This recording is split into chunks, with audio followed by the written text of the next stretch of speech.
जळगावच्या मुक्ताईनगर तालुक्यातील कोथडी गावातील संत मुक्ताई यात्रेमध्ये केंद्रीय मंत्री रक्षा खडसे यांच्या मुलीसह काही मुलींची टवाळखोरांनी छेडछाड करण्याचा प्रयत्न केल्याचा खळबळजनक प्रकार उघडकीस आला आहे।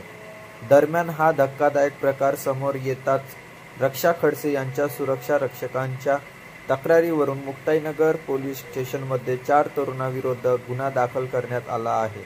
दुसरीकडे एका मंत्र्याची मुलगी सुरक्षित नसेल तर सर्वसामान्य जनतेच्या मुलीचं काय, असा संतप्त सवाल मंत्री रक्षा खडसेंनी उपस्थित करत या प्रकरणावर भाष्य केले आहे।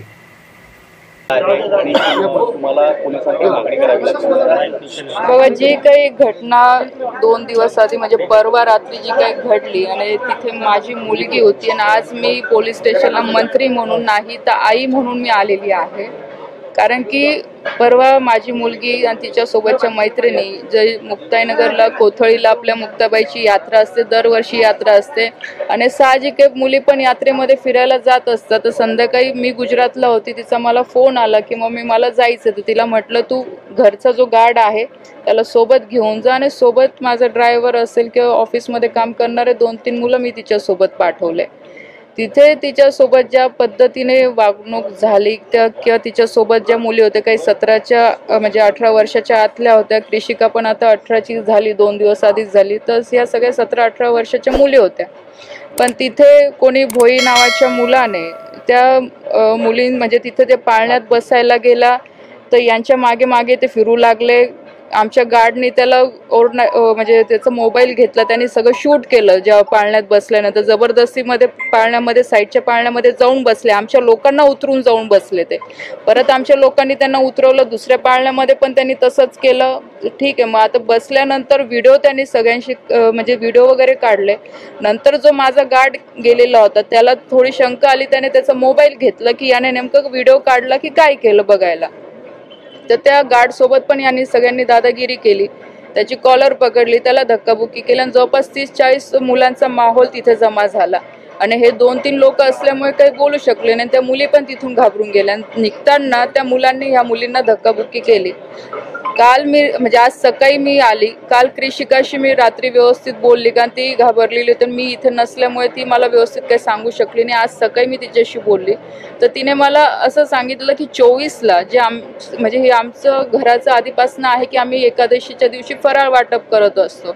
नेमकी मी पण त्या दिवशी नव्हती, मला पालला कार्यक्रम होता म्हणून मी सकाळी गेलेली होती। तर ती बोलली की त्या दिवशी म्हणजे मी तिला पाठवलं होतं फराळ वाटपला, तर त्याही दिवशी असाच प्रकार तिथे झाला। म्हणजे ते हेच मुलं तिथे आजूबाजूला तिचे फिरत होते आणि चुकीच्या नजरेने बघत होते, पण तिने लेट गो केलं की जाऊ दे। म्हणजे आता तिला पण एवढं नाही का आलं की काय, पण ह्या सगळ्या गोष्टी कुठे ना कुठे कनेक्ट होत आहे। जर ह्या मुक्ताईनगरमध्ये अशा प्रकारच्या घटना घडत असतील तर हे किती दुर्दैव म्हणावं की आज ह्या लोकांना माहीत होतं की ती माझी मुलगी आहे, तर आज एक म्हणजे मंत्री म्हणून किंवा खासदाराच्या मुलीसोबत जर असं होऊ शकतं तर बाकीच्या मुलींचं तर आपण विचारच करू शकत नाही।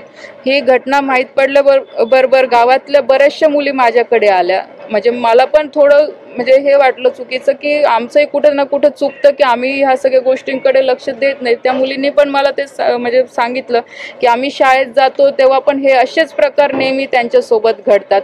तर ही एक काही मुलांची 5-6 मुलांची टोळी आहे, तर ह्या टोळीला काही ना काही आळा घालण्याने कठीण शिक्षा यांना झालीच पाहिजे। आज पोलीस स्टेशनला मी माझं पत्र सुद्धा दिलेलं आहे आणि आजच्याच ह्या लोकांना सगळ्यांना मी अरेस्ट करायला लावलेलं आहे। CM साहेबांशी पण मी ह्या संदर्भात बोललेली आहे। आज फक्त रक्षा खडसेच्या मुलीचा विषय नाही, आज सगळ्या मुक्ताईनगर तालुक्यामध्ये राहणाऱ्या सगळ्या महिला असतील, मुलींचा प्रश्न आहे। कारण की आज एवढं स्वातंत्र्य तर प्रत्येकाला आहे की कोणी कुठेही फिरू शकतं, पण जर फिरायच्या वेळेस ह्या अशा घटना घडत असतील ते अतिशय दुर्दैव आहे। अशा प्रवृत्तीच्या लोकांना शिक्षा झाली पाहिजे।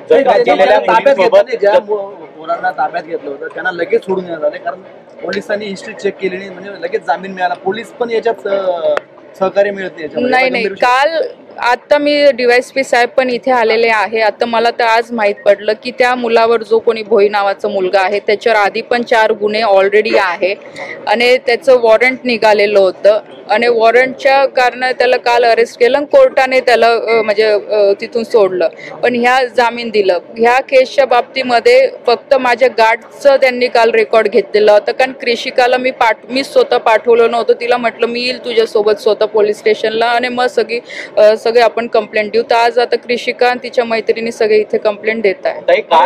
मुलीसोबत जो गार्ड होता त्या गार्डची कॉलर देखील पकडल्या गेलेली आहे.